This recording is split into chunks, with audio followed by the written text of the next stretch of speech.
ഞായറാഴ്ച കുറ്റിപ്പുറത്ത് അപകടത്തിൽപ്പെട്ട സ്വകാര്യ ബസ് അപകട സമയത്ത് സഞ്ചരിച്ചത് 120 കിലോമീറ്റർ വേഗതയ്ക്ക് മുകളിൽ. അപകടത്തെക്കുറിച്ച് അന്വേഷിക്കാൻ പോലീസ് രൂപവൽക്കരിച്ച നാറ്റ്പാക്, NHAI മോട്ടോർ വാഹന വിഭാഗങ്ങളിലെ ഉദ്യോഗസ്ഥരെ ഉൾപ്പെടുത്തിയിട്ടുള്ള പ്രത്യേക അന്വേഷണ സംഘം ചൊവ്വാഴ്ച നടത്തിയ പരിശോധനയിലാണ് ബസിന്റെ വേഗം സംബന്ധിച്ച ഡിജിറ്റൽ തെളിവുകൾ ലഭിച്ചത്. കുറ്റിപ്പുറത്തുള്ള 6 പാതയിലെ നിരീക്ഷണ ക്യാമറകളുടെ കൺട്രോൾ റൂമിൽ നിന്നാണ് അന്വേഷണ സംഘം ഡിജിറ്റൽ തെളിവുകൾ ശേഖരിച്ചത്. 6 പാതയിലെ സർവീസ് റോഡുകളുടെ പ്രവേശന ഭാഗങ്ങളിലും പുറത്തേക്ക് പോകുന്ന ഭാഗങ്ങളിലും വലിയ വാഹനങ്ങൾക്ക് അനുവദിക്കപ്പെട്ട വേഗം 50 കിലോമീറ്ററാണ്. അപകടം നടന്ന അത്താണി ബസാർ സർവീസ് റോഡിന്റെ പ്രവേശന കവാടത്തിൽ എത്തുന്നതിന് മുൻപ് അപകടത്തിൽപ്പെട്ട ബസിന്റെ വേഗത 120-130 കിലോമീറ്ററിന് മുകളിലായിരുന്നു. 6 പാതയിൽ വലിയ വാഹനങ്ങൾക്ക് അനുവദിക്കപ്പെട്ട പരമാവധി വേഗത 80 കിലോമീറ്ററാണ്. അമിതവേഗവും അപകടം നടക്കുന്ന സമയത്ത് മഴ പെയ്തിരുന്നതിനാൽ ബസിന്റെ ടയറും റോഡും തമ്മിൽ വേണ്ടത്ര ബന്ധിക്കപ്പെടാതിരുന്നതുമാണ് അപകട കാരണമെന്ന് അന്വേഷണ സംഘത്തിന്റെ പ്രാഥമിക റിപ്പോർട്ടിൽ പറയുന്നുണ്ട്. അത്താണി ബസാർ വഴിയുള്ള സർവീസ് റോഡ് അപകടം നടന്ന ഭാഗത്ത് വെച്ചാണ് 6 പാതയിലേക്ക് പ്രവേശിക്കുന്നത്. ഇവിടെ 6 പാത കടന്നു പോകുന്നിടത്ത് ചെറിയ തോതിലുള്ള തിരിവുമുണ്ട്. സർവീസ് റോഡിൽ നിന്ന് വേഗത്തിൽ വാഹനങ്ങൾ പ്രവേശിക്കുമ്പോഴോ 6 പാതയിലൂടെ വരുന്ന വാഹനങ്ങൾ അപകടത്തിൽപ്പെടാതിരിക്കാൻ പെട്ടെന്ന് ബ്രേക്ക് ചവിട്ടുന്നതും അപകടങ്ങൾക്ക് വഴിയൊരുക്കുന്നതായി സംഘം വിലയിരുത്തി. കുന്നംകുളത്തെ സ്വകാര്യ ആശുപത്രിയിൽ ചികിത്സയിൽ കഴിയുന്ന ബസ് ഡ്രൈവർ നിലവിൽ ചോദ്യം ചെയ്യാൻ പറ്റുന്ന ശാരീരികാവസ്ഥയിലല്ല. ഡ്രൈവറെ ചോദ്യം ചെയ്താൽ മാത്രമേ സംഭവത്തിന്റെ യഥാർത്ഥ ചിത്രം വ്യക്തമാകൂവെന്നും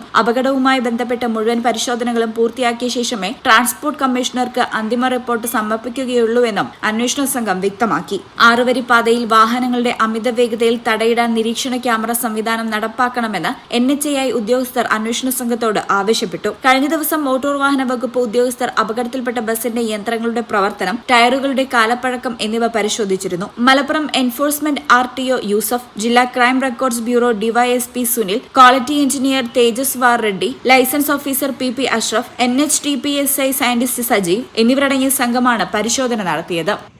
നമ്മൾ കഴിഞ്ഞ ദിവസം നടന്ന അപകടത്തെ തുടർന്ന് ഈ ഒരു സ്ഥലത്തെത്തിയിട്ട് നമ്മളെ പോലീസ് ഡിപ്പാർട്ട്മെൻറ്റ്, MVD, അതേപോലെ നാറ്റ്പാക്, നാഷണൽ ഹൈവേ അതോറിറ്റി എല്ലാവരും കൂടിയിട്ടുള്ള ഒരു ജോയിൻ്റ് ഇൻസ്പെക്ഷനാണ് ഇപ്പോൾ നടത്തിയിട്ടുള്ളത്.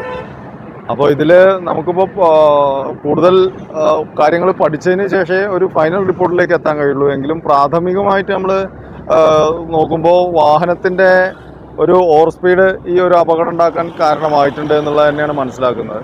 ഒപ്പം തന്നെ അന്നത്തെ ദിവസം അത്യാവശ്യം നല്ല മഴ ഉണ്ടായിരുന്നു.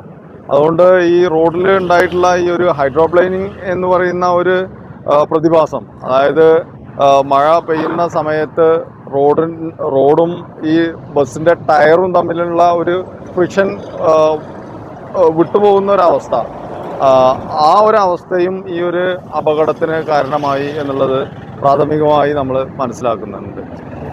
ഒപ്പം തന്നെ ഈ ഒരു ടേണിങ്ങിൽ ഇങ്ങനെ ഒരു എൻട്രി വരുന്നത് പെട്ടെന്ന് തന്നെ ആ ടേണിങ്ങിൽ നിന്ന് വരുന്ന വാഹനങ്ങൾ ബ്രേക്ക് ചെയ്യാനുള്ള ഒരു ടെൻഡൻസി ഉണ്ടാവും. പെട്ടെന്ന് ആ ബ്രേക്കിംഗ് ഒരു അപകടങ്ങൾക്ക് ഉള്ള ഒരു കാരണമായിട്ടും നമുക്ക് മനസ്സിലായിട്ടുണ്ട്.